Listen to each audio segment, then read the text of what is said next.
Numéro de NCI 360, nous vous proposons un panorama complet de ces moments cruciaux, des dépôts de candidatures aux enjeux qui agitent la classe politique et la société, des figures historiques aux nouveaux venus qui sont les prétendants au fauteuil présidentiel. Pour nous diriger, quels défis et quelles règles encadrent cette course électorale? Voilà pour le sommaire de ce 360, l'émission qui décortique pour vous l'actualité avec précision et exigence. Avec moi en plateau ce soir, Gervais Xavier Kouadio, il est enseignant-chercheur à l'université Peleforo-Gon Coulibaly de Korogo. Il est comparatiste, analyste politique. Il nous dira ce que c'est qu'un comparatiste. Bonsoir et bienvenue. Bonsoir, M. Ali. Monsieur Diarra-Souba, je préfère. Mais Ah, M. Diarra-Souba, bonsoir. Il est convenu de nous appeler par nos patronymes. Merci beaucoup d'avoir accepté notre invitation. C'est votre première à NCI 360. Oui, c'est la première et c'est moi qui vous remercie. Merci à la maison qui offre l'opportunité aux citoyens que nous sommes de nous exprimer, de donner notre avis sur l'actualité politique. Absolument, absolument. On est très heureux de vous avoir. Arthur Manga, historien, spécialiste en sécurité et défense, analyse politique. Bonsoir et bienvenue. Salut. Comment ça va? Très bien. Tout va bien? Un peu fatigué, on dirait? Oui, à Boisseau tout le temps, ça commence à fatiguer. Bon, vous n'allez pas faire de pré-campagne, non, comme je le disais à Guillaume Bateau la semaine dernière. Professeur Yacine Nobou, qui est censé nous rejoindre d'un moment à l'autre, qui devrait nous rejoindre, titulaire de l'université analyse politique. Adjelou Christian, juriste enseignant en droit à l'université Félix Houphouët-Boigny. Bonsoir et bienvenue. Bonsoir Ali. Comment ça va? Très bien. Merci d'être là. Merci de m'avoir invité. Merci beaucoup. Kamena Arthur Yoboué, consultant sociologue du politique et de l'intégration. Bonsoir et bienvenue. Bonsoir, monsieur. Comment ça va? Dieu merci, ça va. Merci d'être là, merci beaucoup. Alafé Wakili, journaliste, directeur général de l'Intelligent d'Abidjan. Bonsoir et bienvenue. Bonsoir, monsieur Diarra-Souba. Merci d'être là. Oui, ça va. Merci beaucoup.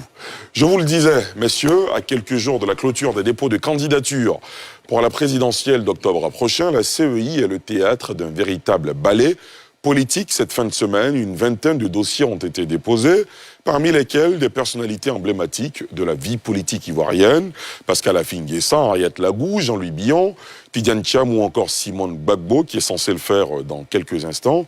Qui sont ces candidats et quelles ambitions portent-ils? Analyse et réaction dans ce sujet de Salif Yalekoué. Les électeurs ivoiriens sont convoqués aux urnes le 25 octobre prochain pour élire celui qui va les diriger, pour 5 ans. La CEI, la Commission électorale indépendante, a ouvert depuis le 25 juillet dernier la phase des dépôts de candidature aux partis, groupements et acteurs politiques. Avant la date butoir, cette étape fixée au 26 août prochain, la CEI continue de recevoir de nombreuses candidatures, surtout ces derniers jours. Des visages de la scène bien connus comme des anonymes se succèdent à la résidence Angoa. À ce jour, plus de 20 candidatures ont été enregistrées à la CEI. Si certains se félicitent de la multiplicité des candidatures, gage d'une vitalité démocratique, des citoyens dénoncent notamment via les réseaux sociaux des candidatures fantaisistes où l'on note des pièces manquantes. L'on pourrait noter la copie de reçu de cautionnement, la preuve du parrainage indispensable pour faire valider sa candidature. Selon les textes en vigueur, le verdict final revient au Conseil constitutionnel qui recevra les dossiers de candidature de la CEI. Monsieur, dans la première partie de cette émission, on va passer en revue les visages les plus illustres, les figures historiques qui sont sur la scène politique connue de tous. On va décortiquer leurs ambitions, leurs forces, leurs faiblesses et leurs chances. Et dans la deuxième partie, on va revenir sur les conditions même pour déposer son dossier de candidature, tant le débat sur l'intérêt pour quelqu'un, par exemple, qui n'a pas réuni les parrainages ou qui n'est pas capable de produire le document consacrant son paiement de caution, on fait débat sur les réseaux sociaux et bien sûr dans la société ivoirienne. Alors on va commencer effectivement par celles et ceux qui ont déposé leur dossier de candidature, des plus illustres aux plus anonymes. Analyse, réaction d'entrée de jeu. Docteur Gervais Xavier Kouadio, on commence avec vous, c'est votre baptême du feu. Merci, monsieur Ali. Depuis le 25 juillet 2025, on assiste à la rue des Deux Plateaux, au dépôt, on dira, progressif des dossiers de candidature de plusieurs candidats, on va parler comme ça. Il y en a des jeunes, il y en a des vieux, il y a des professionnels de la politique. Jusqu'à ce soir, je crois qu'on était à la 26e personne, en la personne du président du PDCI, M. Tidiane Thiam. Alors, on est bien tenté de se demander pourquoi ce dépôt de candidature là actuellement pour M. Tidiane Thiam, par exemple. au nombre de ceux qui ont déposé, on pourrait penser à ce niveau-là que on a un pas de foi qui est posé, un acte politique. Quand on sait qu'il n'est pas inscrit sur la liste et qu'il vient déposer, on pourrait penser à un acte politique qui est posé dans l'intention d'envoyer un signal fort au pouvoir. C'est une sorte de pression qu'on envoie, une sorte de message qu'on envoie au pouvoir pour l'inviter à ouvrir le dialogue politique. Voilà. Donc, il y a aussi, c'est le signe aussi de l'intérêt pour les jeunes, pour la politique. Ali, on l'a dit, la politique est laide, elle ne plaît pas, les jeunes n'aiment pas la politique. Et vous l'avez vu cette semaine d'ailleurs avec Al-Amin, que les jeunes ont commencé à s'intéresser à la politique. Et dans le lot de ceux qui ont déposé, on en voit également assez de jeunes. Il y en a de 24 ans et voilà. Et ça, je crois qu'il y a 24 ans, 35 ans, Jean-François Kouassi. Et enfin, ce dépôt de candidature-là pourrait montrer une santé démocratique. Voilà, une santé démocratique, une bonne santé démocratique pour notre pays. Voilà, tout le monde veut présider aux destinées de la Côte d'Ivoire et libre à chacun d'aspirer. Donc voici les premières lectures que je peux faire du dépôt de ces candidatures. D'accord, très bien. Docteur Adiolo, allez-y. Merci, M. Diarra-Souba. Le balai que nous observons au niveau de la commission électorale indépendante peut être interprété comme un signe de vitalité démocratique. On sait que certains grands partis avaient émis un certain nombre de griefs contre la commission électorale indépendante et contre le gouvernement, estimant que certains cadres de la scène politique avaient été exclus. Et on avait souvent dit sur des plateaux que, à notre connaissance, aucun test de loi en Côte d'Ivoire n'interdit un parti politique de présenter des candidatures. On a la preuve aujourd'hui que le PDCI, en tant qu'entité politique, est allé déposer la candidature de son mentor, même si cela fait débat. Je pense que votre question ici nous ramène à une analyse SWOT des différents candidats qui ont déjà déposé leur dossier au niveau de la commission électorale indépendante. Parmi les candidats qui ont déjà déposé, prenons le cas de M. Pascal Affi-N'Guessan. Pascal Affi-N'Guessan a déjà déposé son dossier de candidature. Est-ce qu'il remplit toutes les conditions? Ce sera au Conseil constitutionnel de décider. Mais Pascal Affi-N'Guessan, c'est quand même un ténor de la scène politique ivoirienne. Je crois, premier maire élu au compte du Front populaire ivoirien dans les années 1990, au niveau de Bongouanou. Un monsieur très brillant, intelligent, même si je ne le connais pas, mais pour ce que j'entends, il paraît que c'est quelqu'un qui est très intelligent, qui a une très belle lecture, une très belle analyse des choses. Je pense que ce n'est pas pour rien qu'en 2000, Laurent Gbagbo le nomme Premier ministre à la surprise générale. Je pense que c'est quelqu'un qui a une certaine expérience quand même de la scène politique ivoirienne. Il connaît les différents enjeux. Je pense qu'il a un programme aussi de société qu'il a eu le temps quand même d'étoffer. Maintenant, avec l'émiettement de la gauche, a-t-il ses chances? Attendons pouvoir au soir de l'élection présidentielle. D'abord, est-ce que sa candidature sera retenue? Attendons pouvoir. Mais en termes de chance, je pense qu'il n'a pas pu remporter le conseil régional du Moronou, alors que pendant quelques années, quand même, il était à la tête du conseil régional. Je pense que son image a pris un coup lorsqu'il n'a pas pu avoir la tête du conseil régional. Simone Gbagbo, on nous dit qu'elle va déposer sa candidature, attendons pour voir, mais Jean-Louis Billon, que nous avons reçu ici. Bon, Jean-Louis Billon, je l'ai déjà dit, il y a longtemps qu'il est dans les starting blocks, même s'il n'a jamais eu le courage de franchir le Rubicon sous Henri Konan Bédié, mais c'est quelqu'un quand même depuis longtemps qui s'organisait. Il a quand même eu le temps de préparer un projet de société, il nous l'a dit ici sur ce plateau. Attendons pour voir le contenu, même s'il n'a pas décliné les grands axes, on en sait quand même plus ou moins selon certaines indiscrétions, il aurait réussi à boucler ses parrainages. Est-ce que cela va suffire pour qu'il se présente devant les Ivoiriens? Attendons pour voir. Mais c'est un candidat qui peut quand même aller griffonner quand même au niveau du PDCI. Voilà. Très bien. Et puis, on a des novices aussi, des novices qui sont en politique que nous ne connaissons pas, mais je pense qu'on aura le temps de faire le débat.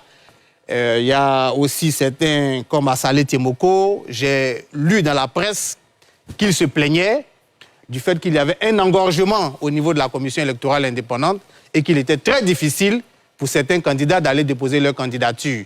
Donc, attendons pour voir ce que tout cela va donner. Merci. Très bien. Arthur Manga, c'est à vous. Première réflexion, je pense qu'il y a...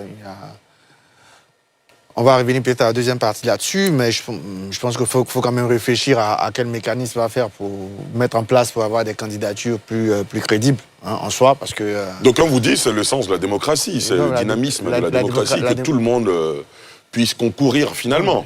C'est peut-être un choix. La démocratie a des règles. On est d'accord. On a fixé des des règles. Sauf que jusque-là, celles et ceux qui se présentent à la CEI, à la limite, respectent les règles. Non. Rien n'interdit qu'on dépose son dossier de candidature. Je pense qu'on a... Bon, on reviendra à ça la deuxième partie. Bien sûr, c'est exactement. À ça. Après, il y a quand même quelques éléments d'analyse sous l'idée que certains pourront... Il y a déjà des visages qu'on avait perdus de vue. Lagou Henriette, il y a des visages qui essaient de marquer un Djebi, le député, je crois, de Olivier Djebi. Voilà, qui essaie de marquer des choses, même si je pense que je suis prêt à parier qu'ils n'ont pas rempli les parrainages. On peut se concentrer sur certains acteurs. Notamment, le premier mois qui m'a un peu marqué, c'est Afin Guessan. S'il a déposé et que ses équipes annoncent qu'ils ont bouclé les parrainages, ils l'ont bouclé, peut-être, mais on verra la validation par du Conseil constitutionnel. Moi, au départ, pour moi, c'était du 50-50 de voir Afin Guessan.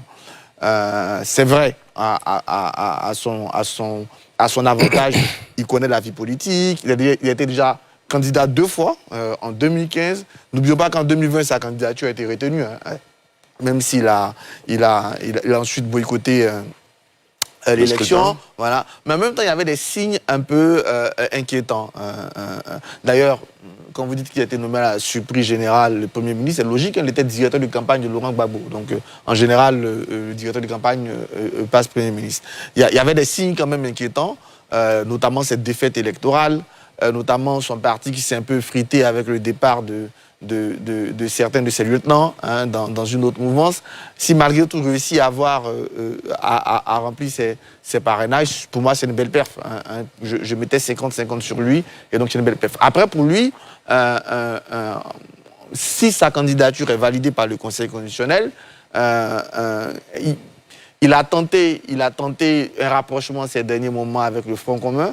On sait très bien que le Front commun ira... Bon, j'ai envie de dire... Si on pose élection, quel sera le regard sur Afin Guessan des militants de ces partis-là? Est-ce que s'ils continuent le chemin des élections, on ne va pas encore retrouver le traite, etc. Mais il peut être aussi celui qui va incarner la gauche dans cette élection-là. Comme il a pu le faire en 2015, comme il a manqué de le faire en 2020, il y a une opportunité pour lui. Après, il y a Jean-Louis Billon, qu'on a attendu et qu'on a vu. Pour moi, sous réserve que ses parrainages, que sa candidature soit validée, c'est quelqu'un pour moi qui joue gros avec cette élection présidentielle. Parce que Jean-Louis Billon, s'il se retrouve dans des performances comme celle de KKB il y a quelques années, autour de 3%, etc., ça va faire tache d'huile.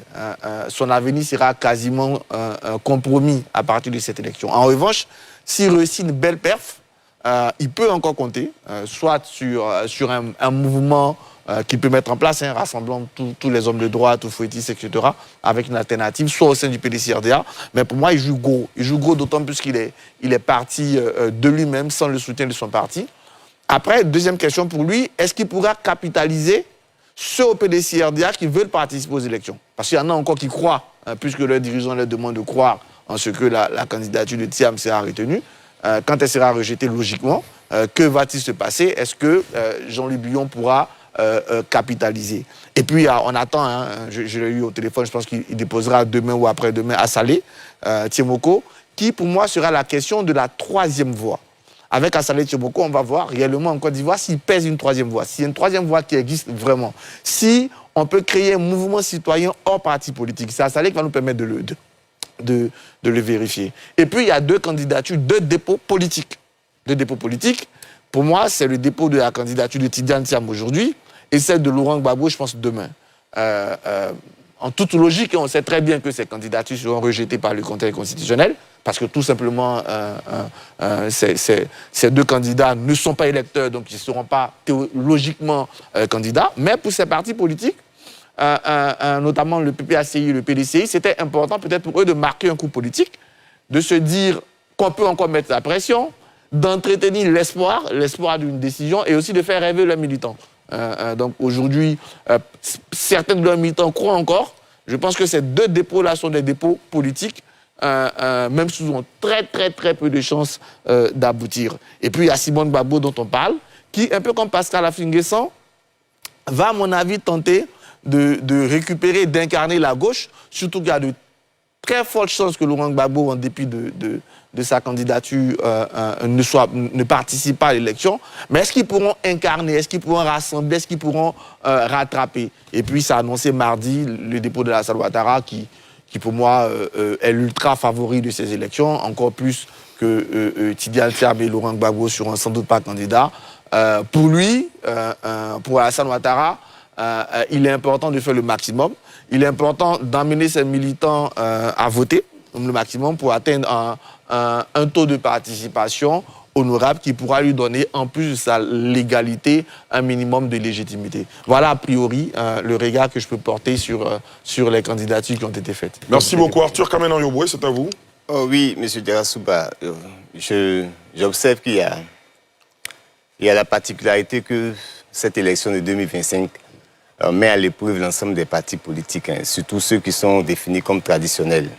Donc on constate que lorsque la vague de dépôt de candidature a été annoncée, il y a eu beaucoup de secousses à l'intérieur non seulement du PPACI, à l'intérieur du PDCI, et bon, ça a été stabilisé au niveau du RHDP. Mais cette élection-là met en évidence un fait. Le fait, c'est que ça fait retracer la politique comme étant une activité sociale, mais dans sa forme d'exécution, on observe que en Côte d'Ivoire, l'une des particularités de cette activité-là, c'est qu'elle s'est positionnée comme celle qui permet d'avoir un accès facile à certaines ressources. Voilà. Lorsque vous avez manifesté un engagement politique, et que vous êtes soit militant ou vous appartenez à un parti politique, l'une des choses qui se dégage depuis tous les régimes qui se sont succédés, c'est que vous avez un accès privilégié en mobilisant votre appartenance. Et c'est ce qui justifie ce balai de nouveaux venus. Et quand vous regardez ces nouveaux venus, ils sont beaucoup composés de jeunes qui veulent apporter leur voix. De jeunes qui veulent apporter leur voix. Donc, je comprends un peu cette opportunité qui se présente à eux. Ils se disent, bon, voici ce qui a été fait et nous pensons que nous pouvons apporter autre chose. Mais en même temps, on aura l'occasion de revenir dessus sur la deuxième partie de la question. Mais je souligne que cette élection a suscité des candidatures spontanées et puis des candidatures qui, pour moi, permettent de repositionner certains acteurs. J'ai fait allusion, par exemple, à Tidiane Thiam, à Jean-Luc Bion, à Affi-N'Guessan, mais particulièrement à Saleh Tchemoko. Je reviendrai sur lui, mais je voudrais faire le point sur Affi-N'Guessan par rapport à sa dynamique. Quand vous regardez dans son cheminement, il s'est positionné depuis son appartenance avec le FPI de Laurent Gbagbo, dans ses démarches avec, tantôt ses alliances, ses rapprochements avec le parti, le RHDP. Et aujourd'hui, lorsqu'il a posé sa candidature, il y a un discours qu'il a dit, qui m'a marqué. Il dit, il fait tout pour que le règne, c'est son mot, le règne d'Alassane Ouattara s'arrête. J'ai dit, waouh! Donc, il conçoit la façon dont le président gère comme étant un règne qui vraiment met la Côte d'Ivoire dans une situation d'autorité. Donc, j'ai noté que l'une de ses ambitions, c'est vraiment, le fardeau de cette candidature-là, c'est de porter, d'amener tous ceux qui pensent que le candidat du RHDP oppresse, en griffe, oppresse la population. Donc lui, il se positionne comme celui-là qui va vraiment faire tout, et ce sont ses concepts, je n'invente rien, il dit on fera tout pour que son règne s'arrête. Il dit, voici un discours qui est présenté. Et l'autre discours également qui est mis en évidence, c'est celui de la candidature de rupture. Je ne me rappelle pas trop de celui qui a déposé cette candidature, mais il a dit que c'est une candidature de rupture avec l'ordre qui a été établi depuis. Et quel est l'ordre? Quand nous essayons de lire, c'est que ce qui est structurel, c'est que lorsque les partis politiques sont dans l'opposition, ils mettent en évidence toutes les failles de celui qui est au pouvoir. C'est pourquoi moi, personnellement, je n'aime pas trop ce concept d'opposition et de pouvoir, parce que ce qui a donné cela, c'est comme si, même si l'activité de celui qui est au pouvoir fait des choses qui vont dans le sens de l'amélioration, le fait qu'il soit opposant, on a constaté que l'une des choses qui se manifeste, c'est de décrier, même si ces choses ont un intérêt général. Donc, on vous répondra que l'opposition est là pour s'opposer. C'est ce qui revient de façon classique quand on fait ce débat. Oui, mais pas au détriment de l'intérêt général. On est d'accord. Pas au détriment de l'intérêt général. Donc, je note que c'est dans cette dynamique que cette catégorie d'acteurs-là, que moi j'appelle ceux qui s'inscrivent dans une logique de conquête de pouvoir, se sont inscrits. Et celui qui a parlé de changement, de rupture, c'est une autre façon pour lui de faire la politique autrement. Et là, je rejoins Arthur sur le fait que Assalé se positionne comme cet acteur-là qui, à travers un mouvement, veut apporter un changement nouveau. Et ça me fait glisser sur ceux qui ont positionné leur candidature de façon spontanée. C'est-à-dire que c'est comme si vous passez et vous entendez que nous sommes en train de déposer les candidatures, et puis bon, vous partez, vous prenez un nœud papillon, vous venez vous déposer la candidature. C'est comme s'il n'y a pas de préparation et ça met en mal la fonction même que vous voulez exécuter. Alors que la candidature fait acte de quoi? C'est un processus d'abord qui vous habilite à diriger une nation. Même pas un village, même pas votre famille, mais une nation. Une nation qui, non seulement est positionnée comme une leitmotiv sur l'espace régional, mais une nation qui a été fondée par des personnes qui ont d'une certaine carrure. Et la façon dont on aborde la question, c'est vraiment pas valorisant pour le poste même qu'on souhaite avoir. Donc, pour revenir sur ce point, c'est pour signifier que faire à des candidatures nécessite une préparation d'avance. Une préparation. Et entrer en politique, c'est tout cela qu'il faut mettre en évidence. Or, quand j'observe actuellement dans le champ politique, ceux qui ont officiellement présenté leur plan d'action, leurs objectifs sont rares. On n'a pas le programme clair de tous ceux qui ambitionnent diriger la Côte d'Ivoire. C'est-à-dire, aujourd'hui, si vous voulez demander à quelqu'un sur quelle base vous allez certainement voter telle personne, c'est sûr que ce n'est pas sur la base du programme, parce que ce programme n'a pas été vraiment détaillé. Et ça, c'est vraiment une contradiction dans cette approche-là d'accéder à la magistrature suprême. Ce que je peux dire. Alain Wakili? Oui, merci. Il y a 4 ou 5 points que je voulais évoquer. Le premier, c'est que, bon, pour l'instant, on a une trentaine de candidats. On aura peut-être 40. 70. On aura peut-être 40, 50, 70, je ne sais pas. Et vous verrez que il y a une volonté générale d'aller à l'élection et il y a un sentiment de refus de boycott, y compris des partis qu'on pouvait soupçonner de boycotter, notamment le PPACI et le PDCI pour l'instant. Lorsque l'on a 50 candidats, 70 candidats à un concours ou à une élection et qu'il y a peut-être 10, 15 qui sont admis ou retenus, que 2 ne le seraient pas, est-ce que, parce que 2 sont recalés, s'ils font un recours, ça ne marche pas, est-ce qu'après, il faudra bloquer le concours? Est-ce qu'après, il faut bloquer l'élection? Est-ce qu'après, ceux qui n'auront pas été retenus seront fondés et légitimes à vouloir perturber la suite du processus?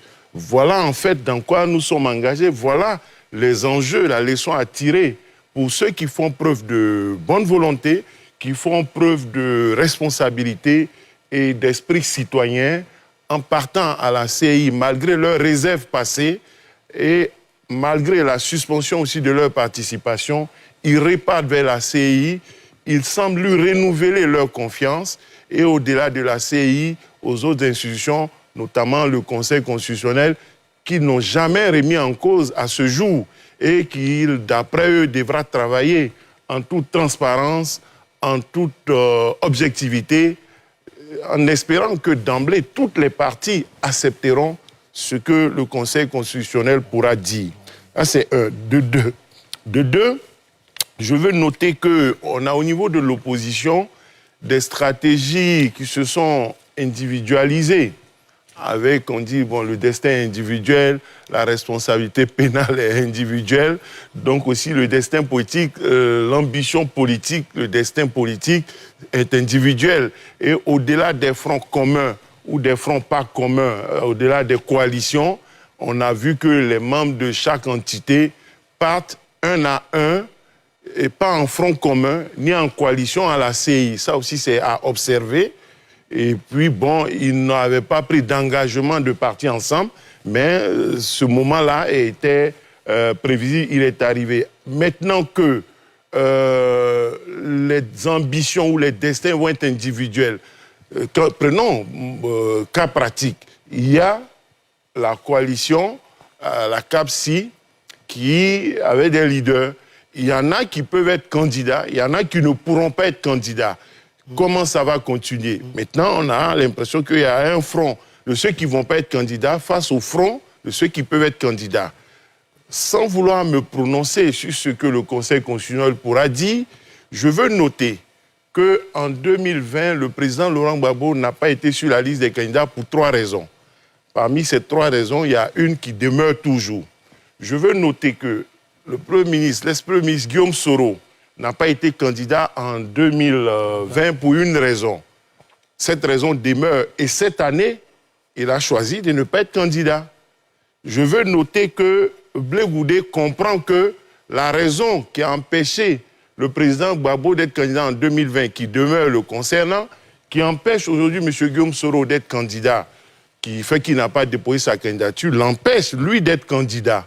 Je veux noter aussi que M. Akossi Benjo, qui était au devant du dépôt de la candidature du président Thiam, lui-même n'a pas pu être candidat pour être président du PDCI et qui ne peut pas être candidat à l'élection présidentielle. Il a admis, il a reconnu cela, n'empêche que la même raison qui en bloquait, eux, ils ont estimé que le Conseil constitutionnel, eu égard peut-être à des paramètres extérieurs ou à d'autres constats, pourrait éventuellement valider leur candidature. Nous allons observer et voir ce que ça va donner. Je voudrais terminer en notant l'un des mots du président Afi N'Guessan au sujet de la CEI, dont j'ai parlé tout à l'heure. Il a dit ceci: nous sommes heureux d'être là, même si à des moments particuliers, nous avons mis en doute votre légitimité à conduire le processus électoral.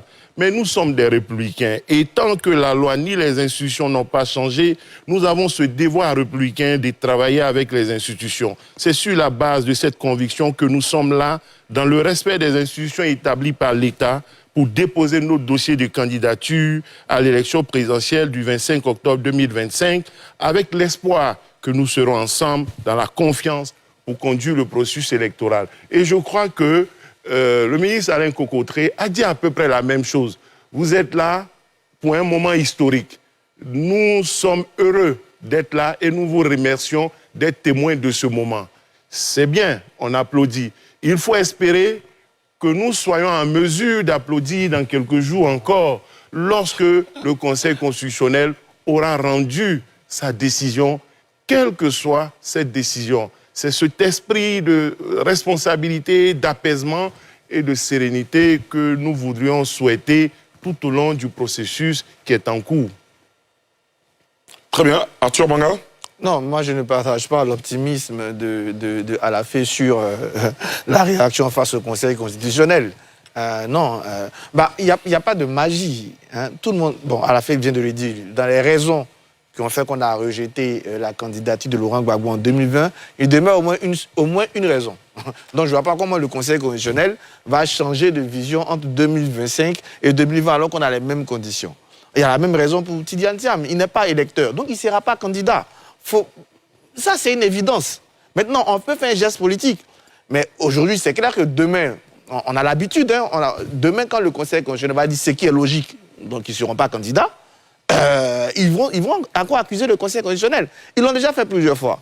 Je prends l'exemple pour le PPAC de la Cour africaine des droits de l'homme et des peuples et de la justice ivoirienne. À chaque fois qu'une décision est contraire à ce qu'ils souhaitent, l'institution n'est pas crédible. On l'a vu ici avec la même CEI, la même justice, qu'elle a retiré le nom de Tidiane Thiam. Ils n'ont jamais eu d'attitude républicaine quand ça ne les arrange pas. Je ne vois pas pourquoi ils vont changer aujourd'hui. Donc pour moi, non, on sait tous, tout le monde, y compris Laurent Gbagbo et Tidiane Thiam, eux-mêmes savent que leurs candidatures seront rejetées. Donc il ne faut pas rêver, ils ne vont pas accepter on va y revenir, on retrouve notre reporter à la CEI où la candidate Simone Eyivé Gbagbo vient de déposer son dossier. Je vous propose de l'écouter. Alors, visiblement, un léger problème technique. Le temps pour nous de recevoir les mots de Simone Eyivé Gbagbo. Alors, messieurs, on a évoqué succinctement quelques candidats. Quels sont les candidats qui, pour vous, ont des chances de faire la différence à cette élection présidentielle? J'entends bien, évidemment, celles et ceux qui ont déjà déposé leur dossier de candidature. Mais, Ali, le choix même du thème, vous avez parlé de balai de oui, bien sûr. Voilà. Je crois que le thème en lui-même fait référence à la dimension, on dira, spectaculaire de la chose, parce qu'on l'a vu, des moments de danse avec la fanfare. Je crois qu'il y a un masque qui dansait aujourd'hui. Voilà. Et c'est aussi fait référence, pour moi, au petit manque de sérieux pour le moment. Voilà. Parce que jusque-là, ceux qui déposent, ce sont les faits valoir. D'accord, on va écouter Simone Gbagbo, okay, ce qu'elle a à dire au terme de son dépôt de candidature à la CEI. Extrêmement propre, des élections bien inclusives et des élections qui vont permettre à celui qui obtient le plus de voix des électeurs ivoiriens de remporter ces élections-là. Que Dieu bénisse la Côte d'Ivoire et que Dieu nous bénisse tous et que Dieu me permette de gagner ces élections-là à la fin, n'est-ce pas, du mois d'octobre 2027.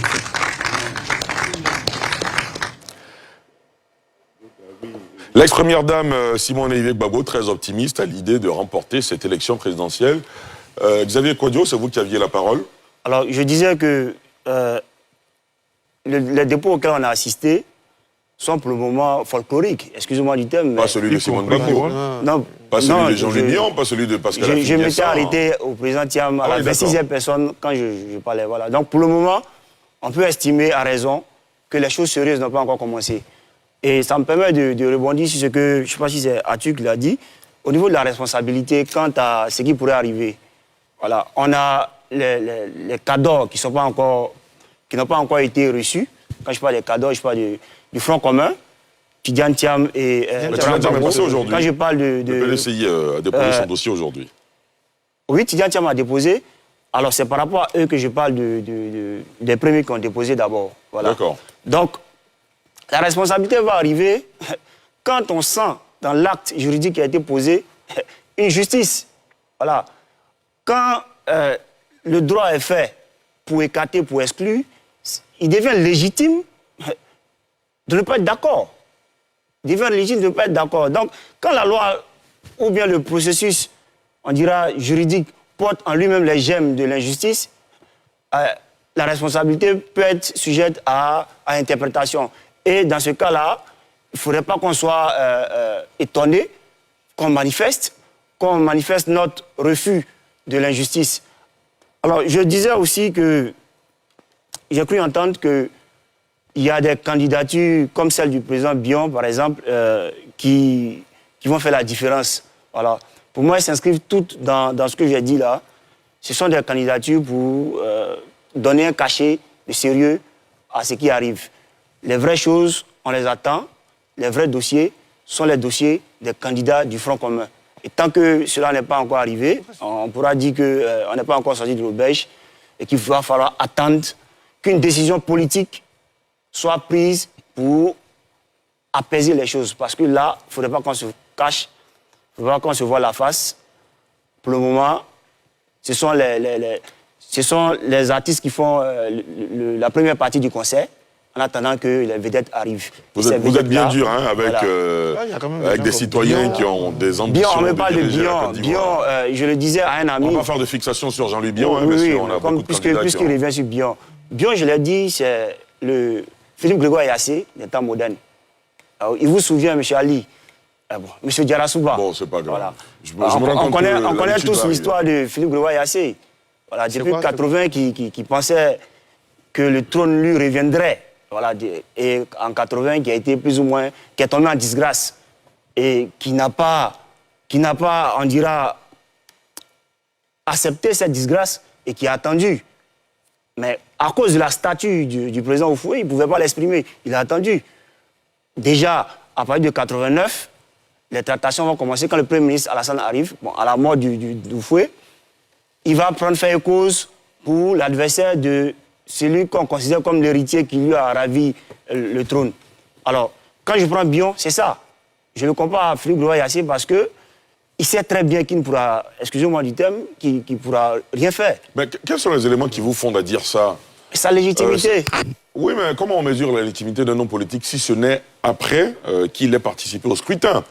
J'ai envie de vous dire ça. C'est pas un nouveau venu. Il y a longtemps qu'il est là. Mais il n'a jamais été candidat à une présidentielle, c'est la première fois. Justement. Mais sur quelle base on peut présumer qu'il fera, on dira, qu'il aura du succès? Autant on ne peut pas présumer qu'il fera un succès, autant je pense qu'on ne peut pas présumer qu'il va échouer. C'est aussi vrai que tous les grands leaders qu'on a ont des bases. C'est cela. Quelle est la base de Bion? Bon, c'est un autre débat. Il y a tellement de candidats qu'on ne va pas faire une fixation sur Jean-Louis Bion. Elle a fait Wakili? Oui, je pense que lui, il annonce des couleurs. Il veut justifier des boycotts à venir ou de la contestation à venir. Il le dit à demi-mot, mais on a compris. Il veut dire que si M. Thiam et M. Gbagbo ne sont pas candidats, le processus n'est pas bon. C'est ce qu'il est en train de dire. Est-ce que le sens de vos propos... À peu près ça, non? On ne va pas se voiler la face. C'est ça, non? Justement, je présume que ce qui se passe va entraîner manifestement des contestations. Et vous vous souvenez bien, Ali, il y a le bureau politique, je ne sais pas si c'est comme ça on l'appelle, le PPAC qui s'est tenu hier. Le comité central. Et vous lisez bien, je crois, les 13 résolutions, ils ont réaffirmé leur détermination d'aller à l'élection. Donc, l'heure a été réaffirmée. Bon. Et ce n'est un secret pour personne. On connaît ce qui se passe au niveau de Laurent Gbagbo. On sait qu'actuellement, il est privé de ses droits politiques et autres, de ses droits juridiques. Et le sachant, s'il persiste d'aller aux élections, bien entendu, c'est pas pour aller faire acte de... Ceci étant, moi je pense qu'il faut avoir, je l'ai dit tout à l'heure, du respect pour tous les citoyens. Tout à l'heure, on va aborder la question de la CI, des opportunités de déposer, laisser à tout le monde, si c'est normal, légal, constitutionnel, et qu'est-ce qu'il faut faire par rapport à cela. Mais en attendant, je pense qu'il est important de respecter les ambitions de chacun et de ne pas présumer que ça ne va pas marcher et puis de ne pas présumer forcément aussi que ça va marcher. Donc, c'est cette précision que je voulais faire en disant que, bon, je ne suis pas comparatiste, c'est vrai, je n'ai pas là des comparaisons et je sais aussi que comparaison n'est pas raison, mais je voudrais dire que Bion, c'est Bion et il peut être difficile de trouver des similitudes entre le président Philippe Grégoire Yassé et Bion. Ça va être quand même un peu difficile parce que le président Philippe Grégoire Yassé a dirigé des institutions. Il fut puissant dans ce pays, derrière Houphouët-Boigny, dans le PDCI. Bion n'a pas encore eu cette puissance en Côte d'Ivoire. Il n'a pas encore eu cet impact que Philippe Grégoire Yassé a eu. Donc vraiment, comparaison n'est pas raison et il faut se garder de comparer tout. Bion, c'est Bion. Le président Grégoire Yassé, c'était Grégoire Yassé. Et je pense que si on va loin, comme on dit souvent en profondeur, on verra que si similitude il y a, c'est vraiment très peu par rapport à ce qu'il peut y avoir comme différence entre les deux parcours. Il y a un fait marquant dans cet environnement pré-présidentiel, c'est que, en général, quand on reçoit les candidats sur les plateaux de télévision, quand on leur pose des questions sur leur programme, leur projet de société, tous à l'unisson, semble-t-il, répondent « Oh non, c'est pas encore l'heure de la campagne, on ne dévoile pas notre projet de société pour l'instant, au risque de voir le voisin copier ce que nous avons. » Est-ce que cet élément attire votre attention? Voilà un pays où on parle de présidentiel, on parle de celui ou celle qui aspire à nous diriger. On est autour de 30 millions d'habitants dans ce pays et on ne sait finalement pas grand-chose de leur ligne, de leur ambition sur l'économie, sur la santé, sur les infrastructures et tout le reste. Est-ce qu'il n'est pas temps d'attirer l'attention des hommes politiques et de tous les prétendants au trône? Adielo Christian. Oui, M. Djarassouba, vous posez un vrai problème de société. Quand je prends par exemple le cas de certains pays développés, prenons la France, ça dit chaque jour, vous voyez les grands partis qui déclinent leur projet de société. Quand vous prenez par exemple le parti de Marine Le Pen, on sait déjà ce qu'il pense en matière d'immigration, en matière d'économie, en matière de politique sociale, en matière de retraite, on le sait. Dans les grands pays, c'est comme ça. Mais ici, il y a un crime de lèse-majesté, au niveau de certains partis politiques. Mais je présume que quand même, au niveau quand même de l'idéologie des partis, on peut plus ou moins voir un peu où est-ce que ces partis-là s'orientent. Quand on prend par exemple le RHDP, on connaît plus ou moins la ligne de conduite du RHDP. Donc, on a plus ou moins les grandes lignes de la politique du RHDP. Même si, dans les détails, il faut attendre le projet de société pour voir dans les détails. Quand on prend, par exemple, les partis de gauche également, on sait plus ou moins les grandes lignes d'un programme de gauche. Même si, dans les détails, il faut attendre le projet pour voir concrètement. Mais ce qui est plus important, effectivement, c'est dans les détails. Parce qu'un projet de société, c'est une projection sur l'avenir. Et en même temps, c'est un projet chiffré. Si je veux, par exemple, rendre l'école obligatoire pour les enfants de moins de 5 ans... Il faut bien qu'on sache ce que ça va nous coûter. Justement. Et où aller chercher les fonds. Et je pense que c'est ce manque de vision-là qu'on retrouve en général dans la plupart des partis politiques. Et ça m'inspire une autre question. Si on suit votre développement, à ce moment-là, le peuple devrait en tenir rigueur aux hommes politiques et finalement, on a l'impression que ce n'est pas le cas. Oui, Arthur Banga? Non, ça a été une pratique pendant longtemps en Côte d'Ivoire. Hein. Les gens ont toujours un projet de société. Cette élection, depuis... Je prends le cas du PDCI. Quand on prenait l'élection de 1995, la convention du PDCI a eu en août 1995 avec le Yes We Can, le programme pour tous, le bonheur pour chacun, le but de poumons de Henri Konan Bédié. Son programme était très clair, basé sur les 12 chantiers de défense d'Afrique. C'est-à-dire que l'électeur de 1995, au moment où on parle aujourd'hui, il savait clairement ce que Henri Konan Bédié allait lui emmener comme solution. Mais même aux dernières élections de 2020, la convention du PDCI à Msoko était excellente. Henri Konan Bédié a décliné son projet sur l'administration. Il a jusqu'à dire que je crois que c'était Logoa qui allait être transformé en département. Donc il y a une réflexion qui a été faite. Moi j'ai lu pour la première fois Laurent Gbagbo en 97. Mais ce qu'il a écrit comme livre en 97, je crois, pour une alternance démocratique, un truc, c'est exactement le programme de la refondation en 2020. Quand vous prenez la campagne de 2010, Alassane Ouattara, la solution, c'était très clair ce qu'il nous proposait. Donc, et même quand vous regardez les slogans de campagne, en 1995, il y avait le progrès pour tous, le bonheur pour chacun, contre la clé du vrai changement, on a eu la refondation, on a eu la solution. Donc, il y a une pratique qui, malheureusement, n'est plus trop présente aujourd'hui. On décline de ce point de vue-là. Même si il y a certains où on voit peu ou prou ce qu'ils vont faire. Hein. Quand vous écoutez Billon, par exemple, il revient beaucoup sur l'industrialisation, sur le nationalisme économique. Ça, c'est des choses qui reviennent, mais je ne suis pas tout à fait d'accord avec lui sur cette notion de trop fermer le marché ivoirien. C'est des notions qu'on va retrouver un peu chez Assalé, qui en parle aujourd'hui. Fermer le marché, il est sur des questions comme la dernière fois, il a fait une publication assez intéressante sur sa vision de ce que sera qu'un média d'État. Il a déjà parlé de ses projets sur la corruption. Non, il y en a quelques-uns qui parlent. même si de façon générale, c'est clair que moi, à ce moment-là, et ça, c'est pas normal. Mais je rassure, moi, je dis, en tant qu'historien, je l'ai vu dans la pratique électorale ivoirienne, c'est une pratique électorale qui, jusqu'en 2020, était une pratique électorale axée quand même sur des slogans et des moments de programme. Malheureusement, vers la fin, les débats étaient cristallisés par le boycott. Parce que finalement, on a pu parler de je suis projet. d'accord, l'environnement politique toujours. a plombé. Ça allait être un beau débat entre la Côte d'Ivoire solidaire de Alassane Ouattara et toute la convention de Yamoussoukro où Bédi avait déroulé son programme. Donc je pense qu'il y a même pas, il y a quelques années, même Bafing a fait les États généraux de la Côte d'Ivoire, un truc dans ce genre pour son parti. Donc je pense qu'il y a quand même ce réflexe, ce savoir-faire du programme, que peut-être l'environnement ou aussi les exigences des Ivoiriens. Parce que, Ali, en réalité, aujourd'hui, quand tu fais campagne ou bien quand tu rassembles des gens, est-ce qu'aujourd'hui, les gens posent ces questions-là aussi? Il y a aussi peut-être le consommateur en soi qui n'interroge pas assez ça, qui est peut-être préoccupé à autre chose, quoi.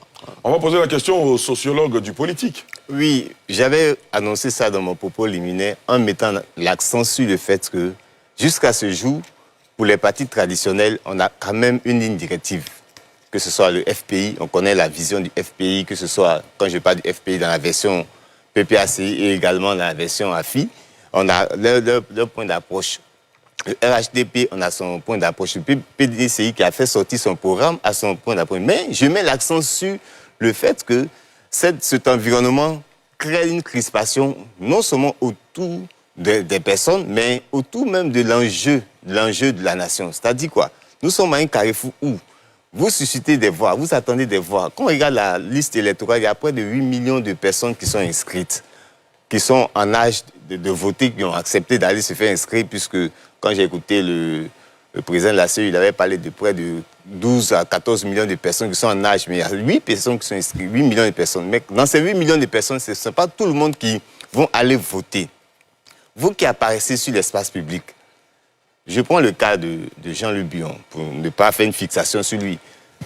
En tant que PDCI, c'est dans l'idéologie du PDCI qu'il s'est inscrit. Mais aujourd'hui, il se démarque du PDCI et vous avez posé la question ici sur le plateau en lui demandant quel est son projet. Il a dit que ce n'était pas encore la campagne. Mais pour une personne, un citoyen lambda, sur quelle base on va voter telle personne à partir du moment où pour une nation qu'on doit gérer pour 5 ans, on nous donne juste peut-être 2 semaines pour qu'on ait une idée de vous. Alors qu'une élection se prépare. C'est pour gérer un pays non seulement à l'interne, mais aussi à l'externe. Avoir des systèmes qui permettent d'exister, de faire fonctionner d'abord ce qui est là.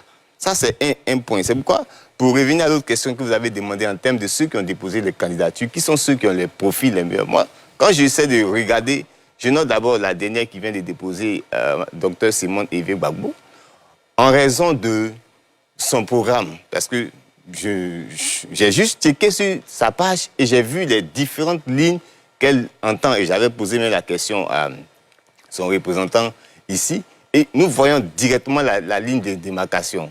Donc, avec son expérience politique qu'elle a, en ayant participé à la gestion du pouvoir, en ayant manifesté une capacité de résilience par rapport à un certain nombre de réalités. Et puis, j'avais souligné que dans la configuration actuelle, elle s'est positionnée comme un pont entre le RHDP et l'opposition. Et cela a été démontré par le rapprochement et les démarches de consensus, de compréhension, de facilitation. Donc, à ce niveau-là, elle se positionne comme un acteur crédible pour moi. Et la deuxième personne qui s'est positionnée aussi, c'est Assalé Temoko. Il n'a pas encore déposé, je ne sais pas s'il a déposé, certainement demain. Ben, quand vous regardez son profil, j'ai eu le temps de checker sur ses pages et de l'écouter. Je me suis rendu compte que aujourd'hui, il a quand même fait une fixation sur les problèmes de société et c'est pas là qu'il s'est révélé. Je prends des cas des défis fonciers, je prends des cas des fraudes qu'il a défendues et ça lui a donné une légitimité. Et en tant qu'homme politique, qu'est-ce qu'il a fait? Il a utilisé la mairie de Tiasalé comme élément pilote. C'est-à-dire qu'aujourd'hui, s'il vient se présenter, puisque la politique, c'est quoi? C'est offrir, c'est donner des offres politiques, des offres, des marchés. Donc, il vient, il dit, ce que j'ambitionne faire, je l'ai fait à telle échelle. Au niveau micro, voici ce que ça a donné. Et si vous me faites une confiance, j'aurai cette possibilité. Alors que c'est ce qui manque aux autres acteurs. Quand je prends le cas de Afi, son alliance, ses affinités, ses alliances qui se font, qui se défont, ont fragilisé son profil. Je le dis pourquoi. À un moment donné, sous Laurent Gbagbo, qu'il a mis en lumière et qu'il a adoubé, il est sorti du leadership de ce dernier et il s'est rapproché à un moment donné du RHDP et il en est sorti. Donc c'est comme si l'ambition n'est pas mise au niveau de l'intérêt national, mais c'est au niveau de son profil de carrière, de sa carrière politique qu'il joue. Donc pour moi, ça le fragilise un peu. Et je voudrais m'arrêter là pour le moment. Très bien. Alors, Alafia Ouakili, vous n'avez pas encore réagi sur cette question. Sur la question, moi, je voudrais dire qu'en 2020, quand même, peut-être, oui, déjà en 2020, il y a Mamadou Koulibaly et puis Afi N'Guessan qui avaient présenté des programmes. On en a discuté ici et on a eu l'impression qu'il avait vraiment un programme structuré. Le professeur Mamadou Koulibaly, bon, c'est la polémique. Est-ce que lui, il est professeur? Ouais, on l'appelle tout le temps professeur. On va évoquer cette question à la fin de l'émission. Il est professeur. Parce que ça fait grand bruit cette semaine. D'accord. Donc, on a la chance d'avoir les universitaires. Le professeur Mamadou Koulibaly est agrégé. Non, il est prof. Il est professeur. Il a été agrégé au départ avant. Non. Voilà, donc le professeur Mamadou Koulibaly, il n'a pas pu être candidat, mais Afi N'Guessan qu'il a été, finalement, n'est pas parti à l'élection pour faire le débat. Ce que moi je voudrais dire, on pense que peut-être un programme, c'est avoir un catalogue, un livre de 10 à 100 pages, un document, un livre-programme ou un plan comme le PND ou autre. Je ne crois pas que ce soit le cas pour tout le monde. Aujourd'hui, le président Thiam a dit que le programme du gouvernement du PDCI est prêt. Le PPACI vend son programme. Donc les partis ont des programmes. Maintenant, est-ce que même ça intéresse? En dehors de cela, tout le monde a la même vision, le même objectif. Développer la Côte d'Ivoire, maintenir la Côte d'Ivoire en paix. Voilà, c'est le même objectif. Mais maintenant, la même vision, c'est la même vision. Maintenant, la différence réside dans les moyens et les méthodes. Il y en a qui vont dire, eux, ils vont faire le nationalisme économique, ils vont mobiliser l'épargne intérieure, ils ne vont pas recourir à la dette. Mais bon, après, vous voyez à l'épreuve, lorsque le maçon est mis au pied du mur, comme au Sénégal, vous voyez qu'au-delà du discours, au-delà des projets, au-delà des différences, la réalité rattrape tout le monde. Peut-être qu'il y a beaucoup qui n'ont pas envie de s'engager dans des promesses en voyant ce qui se passe au Sénégal, en voyant que des gens ont promis faire la paix dans le monde en 100 jours. Et depuis, ce n'est pas le cas. Peut-être à certains candidats ici qui sont réalistes pour l'instant, qui attendent d'abord d'être candidats avant de faire les débats. Et en dehors de cela, la cherté de la vie, on lutte contre ça comment? L'électrification, on fait ça comment? Vous me rejoignez? L'école, la santé. Non, mais cet objectif est partagé par tout le monde. C'est un programme. Maintenant, la question, c'est le comment. Le comment, il n'y a pas il n'y a pas de recette miracle. C'est d'abord nos travail, c'est maîtriser le café cacao, nos produits, rentabiliser et puis renforcer la production nationale. Et puis, bon, je pense que quiconque est candidat à l'élection présidentielle a une vision, a une idée là-dessus, sa manière, mais en général, vous remarquerez qu'il n'y a pas de solution miracle en réalité. Est-ce que les gens devraient dire, mais comme on ne peut pas dire que celui qui est là fait déjà bien et qu'on viendra faire la même chose, les gens ont tendance à dire qu'ils ont des recettes miracles, mais ils n'en ont pas. Donc ils font du maquillage. C'est du maquillage, je parle d'autres, marketing. Sinon, des questions intéressent les Ivoiriens. Qui est pour la polygamie? Qui est contre? Qui ose le débat? Qui peut dire, je suis candidat, si je suis élu, je radique. Non seulement on doit appliquer le code, on dit la monogamie, mais tous ceux qui trichent, je vais les faire poursuivre. On les mettra en prison parce que la loi n'est pas respectée. Il ne s'agit pas de dire on va légaliser la polygamie. Il s'agit de dire, avec moi, c'est la morale pure et dure. Nous devons respecter nos lois et pas seulement la Constitution. Il peut aussi y avoir des candidats pour cela. C'est des questions de société. Ce n'est pas seulement le foncier. L'éthique et la vie morale, c'est aussi ça. Ce n'est pas seulement le foncier. Mais qui est prêt à s'aventurer là-dedans? Mais ils sont dans notre société. Qui est prêt à jouer le monsieur propre jusqu'au bout? Et quand les gens disent qu'ils vont lutter contre la corruption, contre la magouille dans les concours. Mais ça, c'est des préoccupations de tout le monde. On fait comment? On met en place des dispositifs électroniques, informatiques. L'humain intervient moins avec l'intelligence artificielle. Les professeurs n'auront plus l'occasion d'intervenir, de corriger, ou bien on va réduire les critères humains dans la sélection des concours pour qu'il n'y ait plus de fraude. Bon, voilà des débats aussi à faire. Oui, bien sûr. Voilà, mais je pense que lorsque, effectivement, nous allons... Mais il ne faut pas aussi que certains candidats pensent qu'ils sont plus préoccupés des questions du capital humain, de ceci ou cela, que d'autres, parce qu'il y en a, quand il y a des débats qui se font, ils peuvent donner l'impression que c'est eux qui innovent, qui inventent des concepts ou des visions. Alors après, que c'est il des appartient visions à chacun de développer son marketing politique, hein. C'est ce que j'ai envie de dire à la fin Wakili. Xavier Kouadio. Je voulais juste revenir sur un élément, parce que nous sommes suivis. Allez-y. Voilà, par rapport à ce que Alafé Wakili a relevé tout à l'heure. Je vais me prononcer sur la comparaison Bion-Yassé. Pas de fixation, mais il faut relever ce qui n'a pas été dit par moi et qui a été insinué. Rapidement, avant de revenir à la question des programmes de société des différents partis politiques. Allez-y. Voilà, j'ai fait le parallèle entre M. Bion et M. Yassé.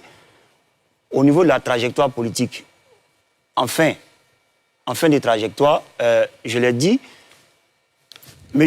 Yassé désigné comme dauphin depuis les indépendances jusqu'en 80, qui pensait que le ton lui revenait.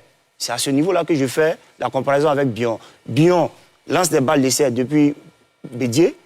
Une fois Bédié parti, il estime que le trône lui revient. C'est à ce niveau-là que la comparaison intervient. Ah, d'accord. Alors, comme Philippe Grégoire-Yassé, qui écarté, va s'allier à l'adversaire de Bédié, une fois Oufou-Boigny mort, Bion va également, par ce tact, par sa candidature. Hier, il était sur votre plateau, il a dit qu'il était PDCI. Mais quel est ce candidat qui va à l'encontre de ce que le parti a décidé? Son président a été élu à 2 reprises.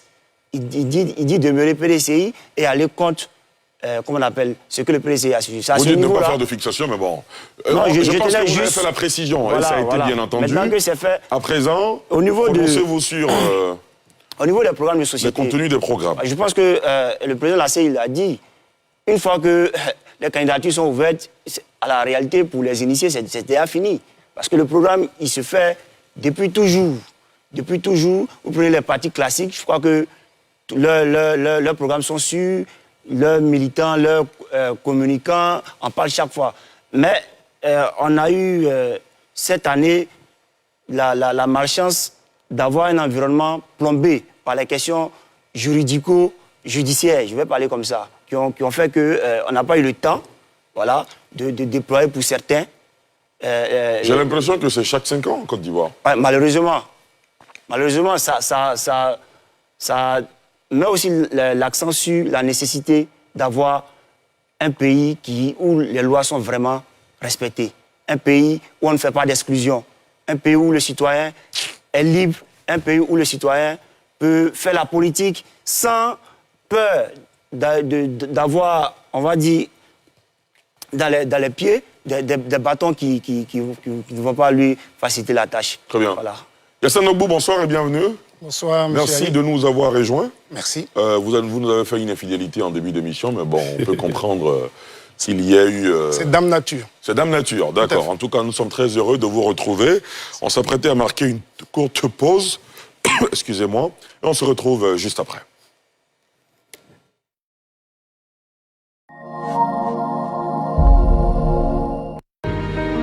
Le service de gestion des données géoscientifiques de la SODEMI existe depuis 1962. Grâce au travail des femmes et des hommes de la SODEMI et grâce à un matériel de pointe. Chaque année, plus de 160 compagnies dans le domaine minier sollicitent ce service.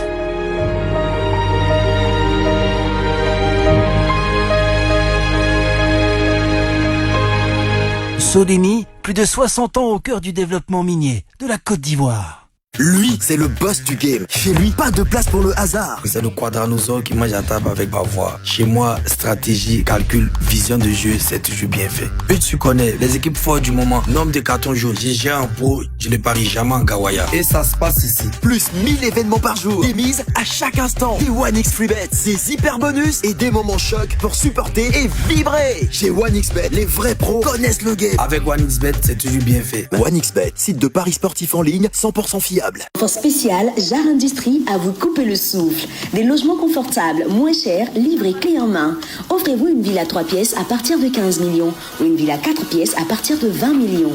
Avec un garage, un séjour lumineux, une cuisine spacieuse, une chambre principale avec salle d'eau, cour avant et arrière. Infoline 07 03 94 03 14 07 12 42 42 42. Jar Industrie Côte d'Ivoire, bâtissons ensemble le cadre de vos plus belles histoires de vie. Encore une panne? Bientôt la visite technique, pas de stress. Confiez votre véhicule aux experts.s dans vos stations Pétro-Ivoire. Faites la révision et l'entretien préventif pour maintenir un bon état de fonctionnement de votre véhicule. Faites vérifier vos pneus et vos freins pour rouler en toute sécurité. Réparez votre climatisation auto et faites le diagnostic électronique et mécanique en un claquement de doigts. Confiez la préparation de votre visite technique et achetez tous vos accessoires de véhicule chez votre expert. Pas de stress, il y a .s. Pétro-Ivoire, faisons route ensemble. Y'a Ferrage encore. Tu veux recharger ton bac de télépéage? Tu ne sais pas comment faire? Tu as besoin d'assistance routière, mais tu ne sais pas qui contacter? No stress. Le fonds d'entretien routier, FAIR, a mis tout en place pour nous. Oui, tu as bien entendu. Un centre d'appel disponible 24 heures sur 24. 7 jours sur 7 pour nous aider dans toute situation. Appelle vite au 1305 et tu auras des réponses à toutes tes demandes. C'est sans rappel efficacité. FAIR Côte d'Ivoire. Notre ambition, votre confort routier. Créée en 1983, la Société de gestion des stocks pétroliers de Côte d'Ivoire a 3 missions principales. Le stock des hydrocarbures pour les besoins nationaux, le stock pour les opérateurs privés et la livraison de produits aux distributeurs agréés. Pour y arriver, Gestosi a étendu sa toile en s'installant en plus d'Abidjan, à Yamoussoukro et à Bouaké. Des prestations qui valent à l'entreprise des distinctions telles que le prix national d'excellence de la meilleure entreprise du pétrole en 2021 ou encore la notation Good suite à l'inspection du GIG. Depuis juillet 2022, Gestosi est la première entreprise pétrolière ivoirienne titulaire de la triple certification QSE. Gestosi, 40 ans d'assurance énergie, leader du stockage.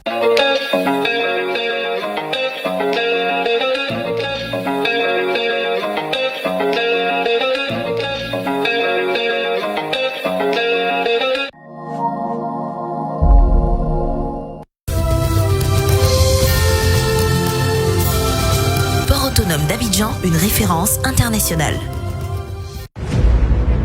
Cette émission vous a été présentée par la SODEMI, la porte d'entrée du secteur minier ivoirien. Pétro-Ivoire, faisons route ensemble. De retour sur le plateau de NCI 360, merci d'être toujours aussi nombreux, fidèles au programme de la nouvelle chaîne ivoirienne. Merci de nous suivre également sur Radio Nostalgie. Vous êtes un peu plus de près de 5000 dans le live Facebook et un peu plus de 10 000 dans le live sur YouTube. Merci de votre fidélité. Yassine Nobou nous a rejoint. Dans la première partie de cette émission, nous avons évoqué justement le ballet, ce défilé de candidats à la commission électorale indépendante. Et au cœur de cette partie, justement, nous avons évoqué plusieurs points. Le dernier, c'était de se questionner sur les idées finalement défendues par ces candidats pour changer la Côte d'Ivoire, leurs ambitions. Votre avis? Déjà, bonsoir. Bonsoir et bienvenue. Je voulais dire que le fait qu'on parle de ballet, cela indique qu'il y a beaucoup de candidats. Et je pense que dans l'histoire de la Côte d'Ivoire, hier, déjà, on était à 20. Et c'est la première... Un peu plus de 20. Voilà, c'est la première fois qu'on a atteint ce chiffre-là. Ça marque déjà de la vitalité, c'est la marque de la vitalité, d'un regain de, j'allais dire, d'intention de vouloir apporter quelque chose à la Côte d'Ivoire. Mais qu'est-ce que tous ces candidats apportent à la Côte d'Ivoire? Quels sont leurs projets? Quels sont leurs programmes? Mais en même temps, ça ouvre la voie de ce que ces différents candidats, s'ils sont portés par des partis politiques, je voudrais dire les inconvénients ou les avantages de cette multitude de candidats. Si je prends l'exemple de l'opposition s'il y a plusieurs candidats de l'opposition avec un parti au pouvoir, comment est-ce que, j'allais dire, cette dispersion ou cette division pourrait arranger là? Je regarde, je vois M. Jean-Louis Billon, que je vois là maintenant, M. Affi-N'Guessan, mais tous se réclament de l'opposition. Quels seront donc les avantages d'avoir un tel nombre de candidats de l'opposition et quels seraient les inconvénients, étant entendu que le parti au pouvoir n'a qu'un seul candidat? Voilà là où je voudrais m'arrêter. Est-ce qu'il y a des figures, on l'a posé aux autres analystes ce soir, est-ce qu'il y a des figures dans ces candidats qui marquent quand même, qui marquent votre attention, vous vous dites, ceux-là peuvent jouer les premiers rôles à la faveur de cette présidentielle? Mais je voudrais dire que on est arrivé à des élections où c'était comme une course de chevaux, où le tocard a gagné. Je ne qualifie personne de tocard ici, mais je vais dire que, vu la situation dans laquelle la Côte d'Ivoire se trouve, on ne sait jamais ce que les Ivoiriens peuvent penser. Sauf que nous avons quelques personnes qui sont des habitués, et il y en a, j'allais dire une personne, pour ceux que je n'ai pas eu les 6 autres. Hier, j'en avais 20, et parmi les 20, la personne qui a été déjà candidate que j'avais vue hier, c'était le président Pascal Affi-N'Guessan. Donc, il joue sa carte, mais avec son origine, avec j'allais dire les tiolements, le fait que une forme de fleuve qui a quitté son lit, avec tous ces éléments, est-ce que M. Affi-N'Guessan a ses chances? Ben oui, il a ses chances, en même temps qu'il peut ne pas les avoir. Cela dépendra du peuple aujourd'hui. Qu'est-ce que pense le peuple de toutes ces candidatures? Je pense que s'il y a quelqu'un qui retient mon attention, pas parce qu'il est mon candidat. Non, là vous parlez en tant qu'analyste, pas en tant que citoyen dans l'urne. Quelqu'un qui retient mon attention, je l'ai déjà vu exposer, je l'ai déjà vu parler. Quand M. Affi-N'Guessan parle et qu'il parle de la Côte d'Ivoire, il rentre dans tous les domaines. Vraiment, il sait de quoi il parle, certainement, pour avoir été déjà Premier ministre et avoir été aux affaires. Mais il dit ce que la Côte d'Ivoire a comme problème, quelles solutions il peut apporter. Mais je pense que à un moment donné, les autres pourront présenter leur candidature, voudront présenter leur projet. Sauf que, quand on écoute, il y a certains qui y sont venus, je m'excuse de l'expression, certains y sont venus pour le buzz. On en parle dans la deuxième partie. On en parle dans la deuxième partie tout à l'heure. Merci. Arthur Banga, vous voulez réagir? Oui, à deux, trois choses rapidement. J'ai le collègue... Xavier Kouadio. Xavier parlait tout à l'heure de loi appliquée de l'exclusion, mais quand la loi, elle exclut. Quand vous mettez un code de nationalité, vous mettez un code électoral, vous mettez des conditions, à partir du moment où vous mettez des conditions, vous excluez. Je ne comprends pas pourquoi les gens sont surpris quand on exclut. Il y a des conditions. Celui qui ne respecte pas les conditions, il exclut, ça n'empêche, ça ne veut pas dire que la loi n'est pas appliquée. D'ailleurs, c'est parce qu'elle est appliquée qu'elle exclut. Il faut arrêter de jouer avec l'esprit des Ivoiriens en faisant croire qu'une loi appliquée est contraire à l'exclusion. Non. Mais si moi je vais être candidat en France, je ne pourrai pas. Ils vont m'exclure.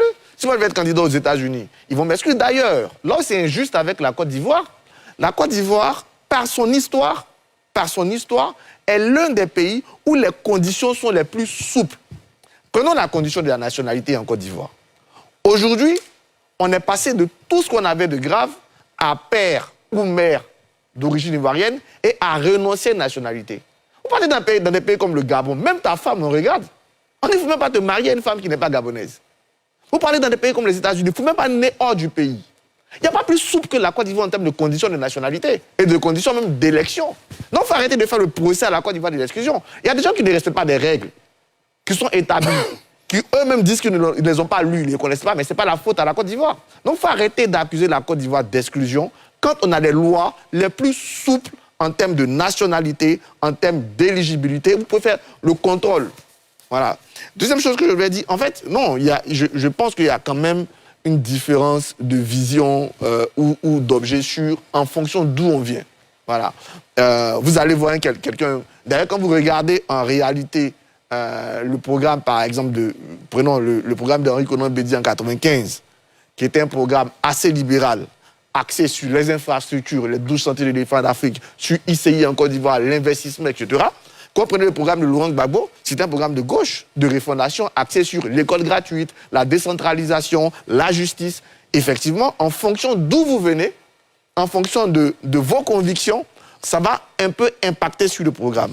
Dernier point, c'est sur Philippe Grégoire Yassé, héritier. Non.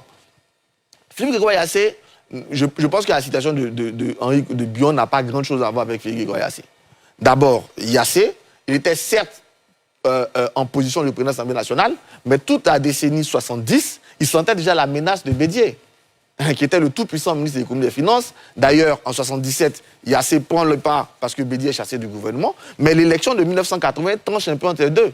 Et l'élection législative de 1980, c'est l'une des élections les plus démocratiques qu'on a eues, parce qu'il fallait avoir, pour la première fois, au sein du PDCRDA, il y avait cette liberté. Et Yassé incarnait quelque chose d'ancien, et Bédié était quelque chose de nouveau. Et finalement, la branche bédiéiste a gagné. Donc, il a été gratté d'abord par les unes. Et Buyon n'a jamais été pistonné au numéro 2 du PDCRDA comme Yassé l'a été. Il n'a jamais détenu quelque chose de puissant comme Yassé. Donc, la comparaison, c'est vrai que vous êtes peut-être plus bon en comparaison que moi, mais je perçois, puisque vous êtes comparaisonniste, c'est ça, non? Non, je suis pas comparatiste. Comparatiste, voilà. Le comparatiste ne fait pas de la comparaison. Ah, okay, d'accord. Il fait le pont entre la littérature et les autres disciplines. D'accord, ok, j'ai pensé. Très bien. Merci beaucoup. Juste réagir.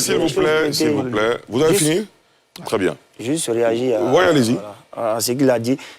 Il est historien et j'ai le sentiment que soit c'est l'amnésie, soit c'est de bonne foi qui décide de ne pas se souvenir de ce qui s'est passé. Quand il parle de lois qui n'auraient pas d'éléments d'exclusion et autres, la Côte d'Ivoire, mais ça au-delà de peut-être des débats philosophiques qui veut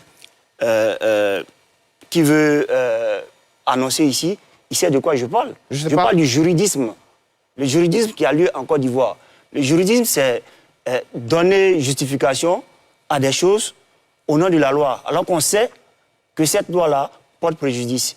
L'histoire de la Côte d'Ivoire est encore récente, on ne va pas la refaire. Non, il faut la refaire. Voilà. Bon. Alors, monsieur, vous êtes en train de m'emmener à sortir du conducteur de cette émission, s'il vous plaît. S'il vous plaît, monsieur, s'il vous plaît, on va rester dans le sujet qui consiste à analyser le balai de dépôt de candidature à l'ACEI. On ne va pas faire de débat sur le droit, sur... voilà, on va arrêter là. Arthur Kamenan-Yoboué, c'est à vous. Allez-y. Oui, je voulais juste... par rapport aux candidatures, il y a quelque chose qui a empêché l'élégance en politique depuis, quand j'observe. C'est-à-dire, c'est pourquoi j'ai dit dans mon propos que j'aime pas trop la position d'opposants. Parce que ce qui a été manifesté, c'est que les opposants, quand ils sont dans leur position d'opposants, même quand le parti au pouvoir fait quelque chose qui est valorisé, peu importe, ils vont apporter une touche de critique dans le sens de déconstruire et que s'ils, à leur place, ils allaient faire mieux. Ça a été présenté depuis le régime, le parti unique, en passant par les fondateurs jusqu'au régime RHDP. C'est cette structure-là qui est là. Au point où aujourd'hui, quand vous prenez la parole sur l'espace public, on vous demande, vous êtes de quel camp? C'est politiquement marqué. De telle sorte que vous ne pouvez pas parler sans, en tant que citoyen, en tant qu'analyste, en tant qu'objectif, on vous demande toujours, vous êtes de quel camp? Et parce que, soit tu es à l'opposant, il faut dire des choses contre ce qui est fait. Et ça empêche... Il faut prendre position dans le débat ivoirien. C'est tout ce que les uns et les autres cherchent. Et là, ça empêche l'élégance. Ça empêche l'élégance. Or, ces candidatures qui viennent là sont des candidatures pour nous, qui doivent permettre de faire de la politique de sorte à ce que chaque citoyen puisse agir sur la base de sa citoyenneté. Et quand vous remarquez bien, il y a le droit de participer aux affaires publiques qui est reconnu par les citoyens ivoiriens. C'est ce qui amène tous ceux que vous voyez à aller déposer les candidatures parce qu'ils ont le droit. Donc c'est sur ça que je... Très bien. Alain Wakili? Oui, moi je voudrais, oui c'est vrai, on attendra la liste des candidats qui seront admis, retenus, pour savoir qu'il y a beaucoup de chances, mais il y a un des invités souvent ici qui avait plaidé dans un débat sur Don Melo, sur le fait que l'opposition se ressaisisse ou du moins refuse le piège du boycott et apporte un soutien aux candidats de l'opposition. Aujourd'hui, nous avons peut-être trois. On peut dire, il y a Simone Cissel est retenu, il y a Afin Guessan, il y a Don Melo qui arrive, il y a Saleh Tiemoko et il y a Buyon. Je pense que celui que notre frère appelle les poids lourds, les vrais candidats par rapport à ceux qui s'amusent, ceux-là, on souhaite qu'ils soient retenus.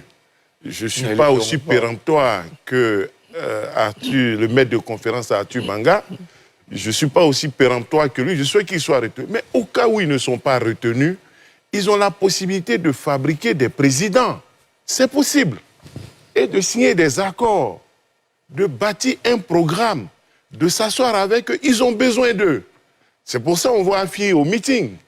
Il tourne. C'est pour ça qu'il a calmé, il a tout fait pour faire la paix avec le président Laurent Gbagbo et le PPACI. Est-ce que ça va porter ses fruits? Il était au meeting. Aujourd'hui, il est candidat. Tout le monde a déposé. Le président Gbagbo va déposer. Le président Thiam a déposé. Afi a déposé. Nous tous sommes pas à quelque chose. Maintenant, pour Afi sort.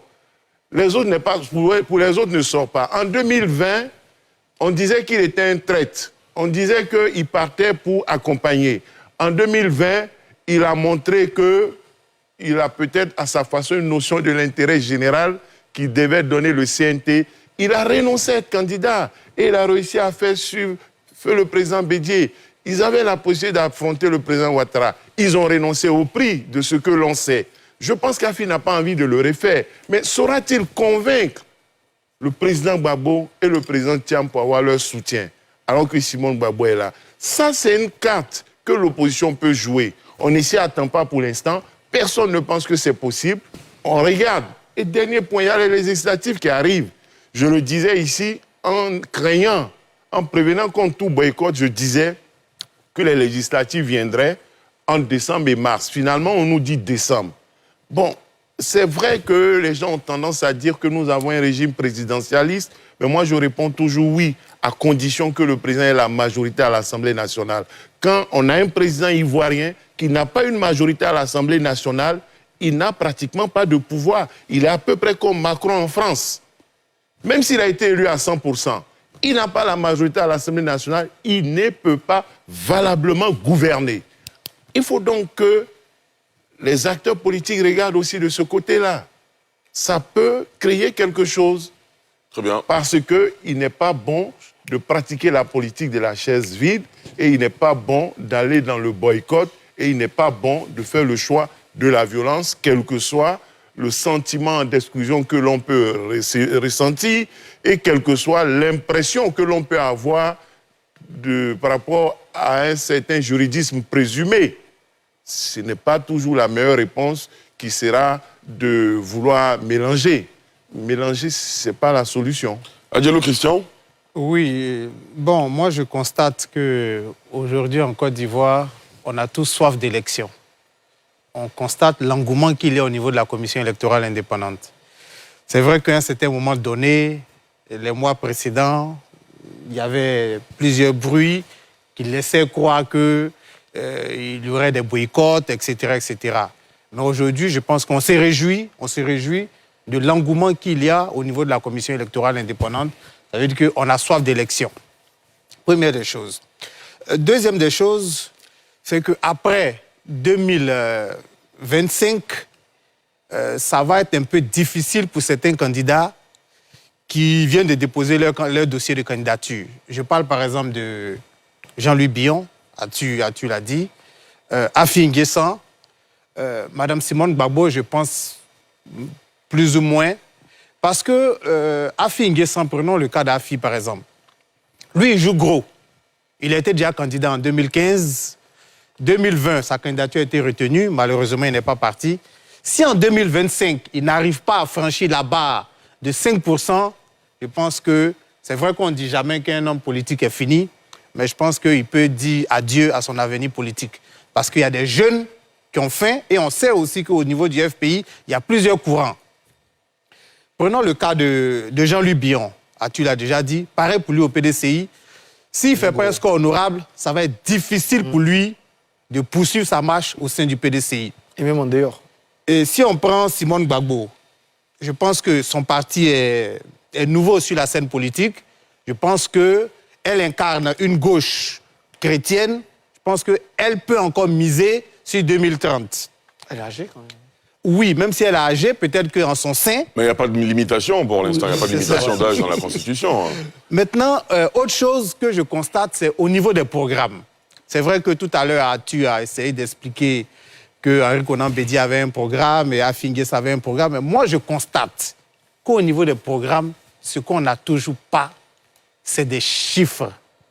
Ils ne nous disent pas, si je veux construire 10 écoles, où est-ce que je peux prendre l'argent pour construire les 10 écoles? Comment est-ce que j'entretiens ces 10 écoles? Je caricature. Mais c'est ce qui manque vraiment dans les différents programmes que nous présentent les candidats. Juste une petite anecdote. Sur les réseaux sociaux, il y a quelqu'un qui est bien connu sur les réseaux sociaux qui a demandé à tous les aux candidats d'envoyer leur programme pour qu'ils puissent, avec son équipe, essayer de commenter. Bon, au début, il y avait des candidats qui mettaient leur programme. Et lorsqu'ils ont commencé à déchiffrer, silence, plus de projets, plus de programmes en ligne. Donc lui-même s'est posé la question, mais pourquoi? Parce qu'à partir du moment où il a commencé à décortiquer les programmes, on a vu que sur les réseaux sociaux, ça a créé des débats. Ça a créé des débats. Je peux même parler, c'est entre Assalé Tiemoko et Jean Bonnet. Ça a créé des débats de telle sorte qu'aujourd'hui, on est... Voilà. Donc, moi, je pense qu'il faut accepter ce débat-là. Quand on veut aller recueillir, on veut aller solliciter le suffrage des électeurs, il faut accepter le débat. Vous voulez proposer quelque chose aux Ivoiriens, venez sur la place publique pour qu'on puisse critiquer votre projet. Ça va vous permettre même d'améliorer votre programme. C'est cela. Merci. Assalé Tiemoko, que vous avez cité tout à l'heure, qui est l'invité de la quotidienne Info, me semble-t-il, le mercredi. On aura à parcourir ensemble ce qu'il compte faire pour la Côte d'Ivoire et nous parler de cette expérience, notamment au lendemain des parrainages. Yassine Nobou, on termine avec vous sur cette question. Merci. Je voudrais réagir relativement aux éléments qu'a donné M. Alafé lorsqu'il disait que si les autres ne peuvent pas y aller, il faut qu'on trouve, par exemple, parlant de... Voilà. Donc, je voulais donner ce n'est pas une image, c'est des faits. Quoique nous aimons les images, hein, surtout venant des philosophes. Tout à fait. Après les élections de 2010, j'étais à l'université de Toulouse, et puis il y avait une conférence qui se disait sur la Côte d'Ivoire par rapport à la situation qui a prévalu. Et la démonstration qui était faite était la suivante.